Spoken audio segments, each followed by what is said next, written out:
एक बॉयफ्रेंड ने अपनी ही गर्लफ्रेंड का खून कर दिया, लेकिन क्यों? ये एक ऐसा राज है जो जितना खुलेगा उतना ही डर लगने लगेगा। सच समझने के लिए कहानी को शुरू से समझना होगा। तो कहानी की शुरू होती है एक बिजनेसमैन मिन्हू से, जो जेल से बेल पर रिलीज होता है, लेकिन उसके चेहरे पर आजादी की खुशी नहीं बल्कि एक अजीब सी बेचैनी है। उस पर इल्जाम है अपनी गर्लफ्रेंड किम के मर्डर का। जेल से निकलते ही मिन्हू सीधा अपने लॉयर से मिलता है। लॉयर उससे सीधा सवाल करती है, मीनू मुझे सच बताओ, उस दिन होटल में क्या हुआ था? किम की मौत का जिम्मेदार तुम पर ही क्यों आया? पुलिस को किसने बुलाया? इतना सुनते ही मिन्हू थोड़ा घबरा जाता है और कहानी फ्लैशबैक में चली जाती है। उस दिन मिन्हू अपनी गर्लफ्रेंड किम से मिलने एक होटल में गया था। सब कुछ नॉर्मल था, लेकिन फिर अचानक उसने होटल के बाहर पुलिस देखी। मिन्हू कहते हैं, मुझे समझ नहीं आया कि पुलिस वहाँ क्या कर रही है। डर के मारे बस भागना चाहता था, लेकिन जाने से पहले एक आदमी वहाँ आया और उसने मेरे सर पर अटैक किया। मैं बेहोश हो गया। जब होश आया तो रूम में किम नहीं थी। मिन्हू वॉशरूम गया और वहाँ का नजारा देखकर उसके होश उड़ गए। किम की लाश वहाँ पड़ी थी। उसे कुछ समझ आता तब तक पुलिस आई और बिना कुछ सोचे उसे अरेस्ट कर लिया। वापस प्रेजेंट में लॉयर मिन्हू की बातें सुन के एक पल के लिए चुप रहती हैं, फिर कहती हैं, मिन्हू तुम मुझे कुछ छुपा रहे हो। मैंने पुलिस फाइल देखी है। इन्वेस्टिगेशन रिपोर्ट्स के हिसाब से रूम में कोई थर्ड पर्सन था ही नहीं। फिर तुम पर अटैक कैसे हुआ? मिन्हू एकदम चुप हो जाता है, जैसे उसके पास जवाब ही ना हो। तभी लॉयर एक फोटो निकालती है और मिन्हू के सामने रख देती है। क्या तुम इस लड़के को जानते हो? ये कुछ दिन पहले गायब हो गया था। मिन्हू फोटो देखता है और एकदम सीधा जवाब देता है, नहीं, मैंने इसे कभी नहीं देखा। लेकिन लॉयर की नजर मिन्हू के एक्सप्रेशन पर है। उसकी आंखों में एक अजीब सी हलचल है, जैसे वो सच जानता हो लेकिन बता नहीं रहा। मिन्हू तुम जो कह रहे हो क्या वो पूरा सच है? लॉयर ने उसकी आंखों में देखा और कहा। ये बातें सुनते ही मिन्हू थोड़ा बेचैन हो गया। उसके चेहरे पर एक अजीब सी हलचल दिख रही थी। उसने गहरी सांस ली और बोला, अगर तुम्हें सच सुनना है तो कहानी शुरू से समझनी पड़ेगी। और फिर कहानी दोबारा फ्लैशबैक में चली जाती है। कुछ महीने पहले मिन्हू अपनी गर्लफ्रेंड किम से मिलने जा रहा था, लेकिन उसके मन में गिल्ट का एक बोझ था। वो ऑलरेडी शादीशुदा था।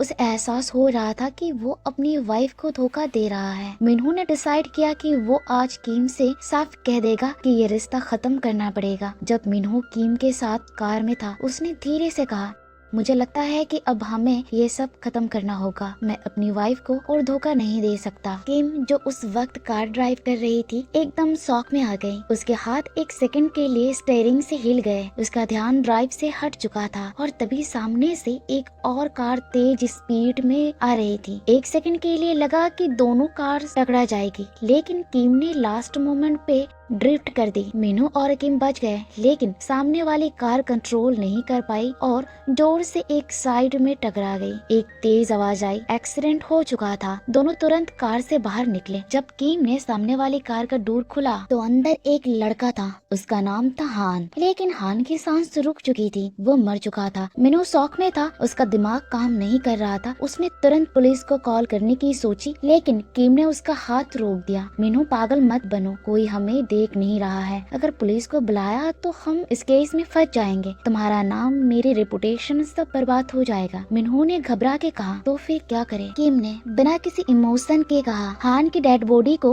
हटा देते हैं और यहाँ से निकल जाते हैं। मिन्हू शॉक में था, लेकिन उसके पास कोई ऑप्शन नहीं था। दोनों हान की बॉडी हटाने ही वाले थे कि तभी एक पुलिस कार वहाँ आ गई। मिन्हू फिर से घबरा गया, लेकिन किम ने अपने स्मार्टनेस दिखाई। जब पुलिस ऑफिसर आया और पूछा, यहाँ क्या प्रॉब्लम है, तो किम ने बिना किसी हेजिटेशन के झूठ बोल दिया, कुछ नहीं, बस हमारा छोटा सा एक्सीडेंट हो गया था, लेकिन हमने आपस में सॉल्व कर लिया है। किम ने पुलिस के सामने अपनी कार इंश्योरेंस कंपनी को कॉल भी कर दिया, जिससे पुलिस को कोई शक नहीं हुआ और वो वहाँ से चले गए। जब पुलिस गई, किम ने मिन्हू की तरफ देखा और एक ठंडी आवाज में कहा, तुम चाहते थे ना कि हमारा रिश्ता खत्म हो जाए, तो सुन लो, आज के बाद हम अलग हैं। जैसे हमारा रिश्ता एक सीक्रेट था, वैसे ही ये राज कुछ भी सिर्फ हम दोनों के बीच रहेगा। फिर किम ने कहा, तुम हान की कार ले जाओ और यहाँ से निकल जाओ। मिन्हो ने हान की कार उठाई और वहाँ से निकल गया, लेकिन किम की कार जो एक्सीडेंट में थोड़ी डैमेज हो चुकी थी वो स्टार्ट ही नहीं हो रही थी और यहीं से कहानी एक नए मोड़ पर आने वाली थी। तभी एक बूढ़े आदमी वहाँ से गुजरते हैं और पूछते हैं, बेटा कोई दिक्कत है? किम थोड़ा हेजिटेशन के साथ कहती है, मेरी कार का एक्सीडेंट हो गया और अब ये स्टार्ट नहीं हो रही है। वो आदमी मदद के लिए आगे बढ़ता है और कार को चेक करने लगता है, लेकिन डैमेज ज्यादा था और कार यही ठीक करना मुश्किल लग रहा था। मेरा घर यही पास में है, अगर तुम चाहो तो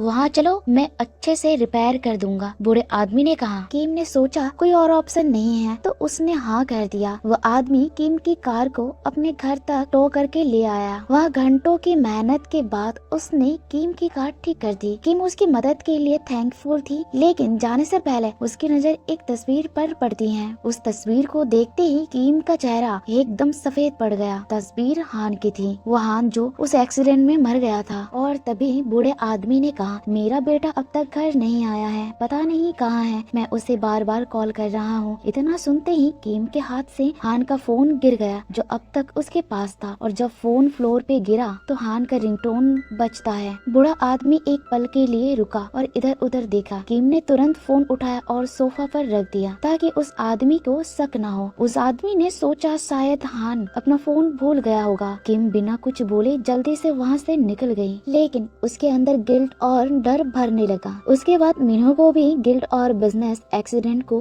भूलने के लिए मिन्हो अपनी वाइफ और बिजनेस पर फोकस करने लगा। इस वजह से उसका बिजनेस तेज तरक्की करने लगा और प्रॉफिट भी बढ़ने लगे। लेकिन एक दिन उसके ऑफिस में एक पुलिस ऑफिसर आया। मिस्टर मिन्हो, क्या आपने हाईवे वाले दिन किसी एक्सीडेंट के बारे में सुना या देखा? मिन्हो ने बिना किसी इमोशन के कहा, मुझे इसके बारे में कुछ नहीं पता। पुलिस ऑफिसर ने एक विजिटिंग कार्ड देते हुए कहा, अगर कभी याद आए या कुछ पता चले तो हमें जरूर इन्फॉर्म करें। मिन्हो ने उस कार्ड को रख लिया, लेकिन उसके हाथ थोड़े कांप रहे थे। फिर एक दिन डिनर के वक्त टीवी पर वही एक्सीडेंट का न्यूज चला। न्यूज में एक लड़की का स्केच दिखाया गया और वो कोई और नहीं बल्कि किम थी। न्यूज में बताया गया कि किम इस एक्सीडेंट के लिए जिम्मेदार है और अब पुलिस उसे ढूंढ रही है। ये सुनते ही मिन्हो एकदम टेंशन में आ गया। तभी उसका फोन बजता है। किम का कॉल था। किम का नया प्लान। मिन्हो को एक सीक्रेट जगह बुलाया और जब मिन्हो वहाँ पहुँचा तो उसने देखा कि किम पूरी तरह बदल चुकी थी। उसने अपने बाल काट दिए थे, कपड़े और पूरा लुक चेंज कर दिया था ताकि पुलिस उसे पहचान ना सके। किम ने मिन्हो को हान के कुछ डॉक्यूमेंट्स दिए और कहा, तुम्हें इसकी डिटेल्स बदलनी होगी ताकि पुलिस कंफ्यूज हो जाए और हान को फ्रॉड समझने लगे। मिन्हो ने बिना सोचे डॉक्यूमेंट चेंज किए और हान के कार्ड जलाने लगा। अब पुलिस के सिस्टम में हान एक फ्रॉड दिख रहा था जो शायद किसी इल्लीगल काम में इन्वॉल्व था। पुलिस ने सोचा कि हान ने खुद अपनी मिसिंग का ड्रामा किया है और इस वजह से केस बंद कर दिया। मिन्हो ने चैन की सांस ली और बिजनेस पर ध्यान देने लगा। उसका बिजनेस दिन दुगनी रात चौगनी तरक्की करने लगा। लेकिन कहानी यहाँ खत्म नहीं हुई। हान के फादर ने पुलिस को दोबारा रिक्वेस्ट की, मेरा बेटा फ्रॉड नहीं था, आपको इन्वेस्टिगेशन दोबारा शुरू करनी होगी। उसने हान के पुराने डॉक्यूमेंट्स, उसका रिकॉर्ड और सब प्रूफ दिए और पुलिस ने फिर से इन्वेस्टिगेशन स्टार्ट कर दी। हान के फादर की रिक्वेस्ट पर पुलिस ने केस दोबारा खोल दिया और इन्वेस्टिगेशन शुरू हो गई। सबसे पहले पुलिस उस जंगल में गई जहां लास्ट टाइम हान की कार देखी गई थी। पूरी रात जंगल में तलाश करने के बाद भी उन्हें कोई सबूत नहीं मिला। अगले दिन जब हान के फादर घर आए तो उन्होंने देखा कि उनकी वाइफ बेहोश पड़ी थी। शायद वो हान का इंतजार करते करते थक गई थी। हान के फादर ने उन्हें उठाया और रूम में ले गए। उनकी हालत देखकर वो और टूट गए। सीन शिफ्ट होता है और मिन्हो एक लॉयर के सामने बैठा होता है। मिन्हो लॉयर से कहता है, जिस दिन किम का मर्डर हुआ उस दिन सिर्फ मैं और किम नहीं बल्कि हान का फादर भी वहाँ था। उसने पहले मुझे बेहोश किया और फिर किम का मर्डर किया क्योंकि वो अपने बेटे की मौत का बदला लेना चाहता था। लॉयर हैरान होकर पूछती है, तो उसने तुम्हें क्यों नहीं मारा? मिन्हो बोलता है, क्योंकि मैंने सच नहीं बताया। उसने मुझे मारने के बजाय जेल भेज दिया ताकि मुझे अपनी गलती का एहसास हो। इस सब में सिर्फ हान के फादर नहीं बल्कि हान की माँ भी शामिल थी, जिस वक्त हान के फादर ने किम का मर्डर किया। उसके तुरंत बाद हान की माँ ने पुलिस को कॉल करके मुझे अरेस्ट करवा दिया। ये सुनते ही लॉयर उठता है और कहता है, जो कहानी तुमने बताई वो पूरा सच नहीं है। अब मैं तुम्हें असली कहानी बताती हूँ। असली सच सामने आता है। स्टोरी फ्लैशबैक में चली जाती है। जिस दिन हान के एक्सीडेंट हुआ उस दिन कार किम नहीं बल्कि खुद मिन्हो चला रहा था। जो कहानी मिन्हो ने अपनी इमेज बचाने के लिए बनाई थी वो सिर्फ एक झूठ था। असल में उस दिन मिन्हो ध्यान से ड्राइव नहीं कर रहा था, जिस वजह से एक्सीडेंट हुआ और हान की मौत हो गई। किम बिल्कुल ठीक थी। उसने पुलिस को कॉल करना चाहा लेकिन मिन्हो ने उसे रोक दिया। मिन्हो चाहता था कि ये बात पुलिस तक ना पहुंचे, क्योंकि अगर किसी को पता चलता तो उसके बिजनेस वर्ल्ड में बदनामी हो सकती थी।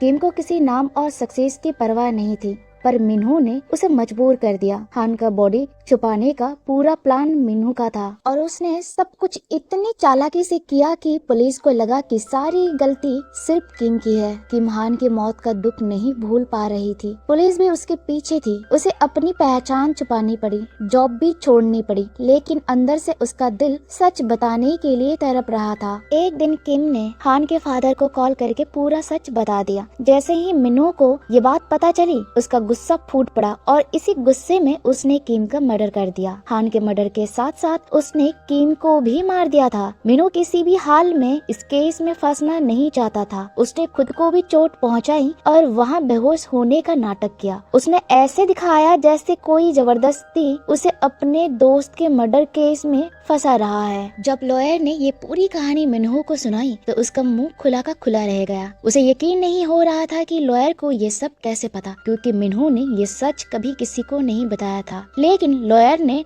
उसे तसल्ली दी, चिंता मत करो मिस्टर मिन्हो, मैं अब भी तुम्हारे साथ हूँ और तुम्हारा केस लड़ने के लिए तैयार हूँ। फिर उसने एक आखिरी सवाल किया, बताओ मिन्हो, तुमने हान और उसकी कार कहाँ छुपाई? मिन्हो के पास सच छुपाने का कोई ऑप्शन नहीं बचा था। उसने मान लिया कि उसने हान की कार एक लेक में डुबा दी थी, पर जो सच मिन्हो ने अगले पल बताया वो और भी ज्यादा हैरानी की बात थी। जब मैंने हान की कार लेक में फेंकी थी तब वो जिंदा था। वो मुझसे अपनी जान की भीख मांग रहा था, पर मैंने रिस्क नहीं लिया। अगर मैंने उसे छोड़ दिया होता तो मुझे केस लग जाता, इसीलिए मैंने उसे जिंदा ही पानी में डुबा दिया और मार दिया। ये सुन के लॉयर हैरान रह गई। उसे लग रहा था कि हान का एक्सीडेंट में मरा था, पर असली कातिल तो मिन्हो था। लॉयर सोच रहा था कि मिन्हो इतना जालिम है कि सिर्फ अपनी जान बचाने के लिए एक बेचारे लड़के की जान ले ली। तभी लॉयर ने एक मैप निकाला और मिन्हो से कहा, मार्क करो तुमने हान की कार कहाँ फेंकी थी। मिन्हो ने पेपर उठाया और जगह मार्क कर दी।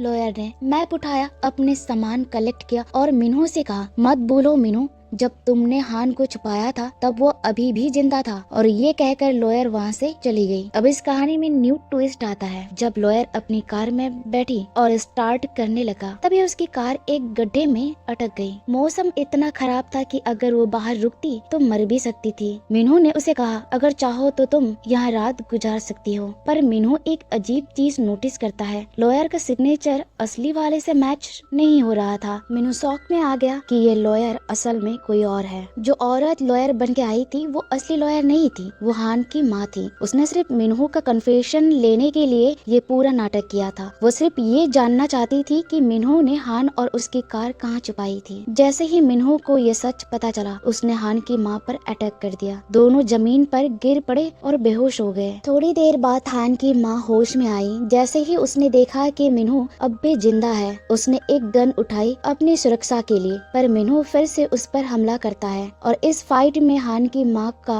गोली चल जाता है। मिन्हो गोली लगते ही जमीन पर गिर जाता है। हान की माँ ने तुरंत पुलिस को कॉल किया। जब पुलिस वहाँ पहुँची तो उन्हें लगा कि हान की माँ ने मिन्हो को मारने की कोशिश की है, तो उन्होंने उसे अरेस्ट कर लिया। पर जैसे ही हान की माँ ने पुलिस को पूरी कहानी सुनाई, मिन्हो का कन्फेशन दिया और हान की कार का लोकेशन बताया, पुलिस ने दोबारा इन्वेस्टिगेशन शुरू कर दी। जब पुलिस उस जगह पहुँची जहाँ मिन्हो ने हान को छुपाया था तो वहाँ से हान की कार और उसकी लाश मिल गई और इस बात का सबूत मिल गया कि असली कातिल मिन्हू है। मिन्हू अब भी जिंदा था, पर अब पुलिस ने उसे गिरफ्तार कर लिया। उसका कैरियर तबाह हो गया और उसका पूरा जीवन जेल में ही कटने वाला था। और ये सब सिर्फ दो बुजुर्ग लोगों की वजह से हुआ। हान के माँ बाप ने मिलकर एक ऐसा प्लान बनाया जो मिन्हू के लिए मौत का जाल बन गया। उन्होंने अपने बेटे की मौत का पूरा बदला ले लिया। आखिर हान के माँ बाप अपने बेटे की लाश को देखकर रो पड़े और इसके साथ ये कहानी खत्म हो गई।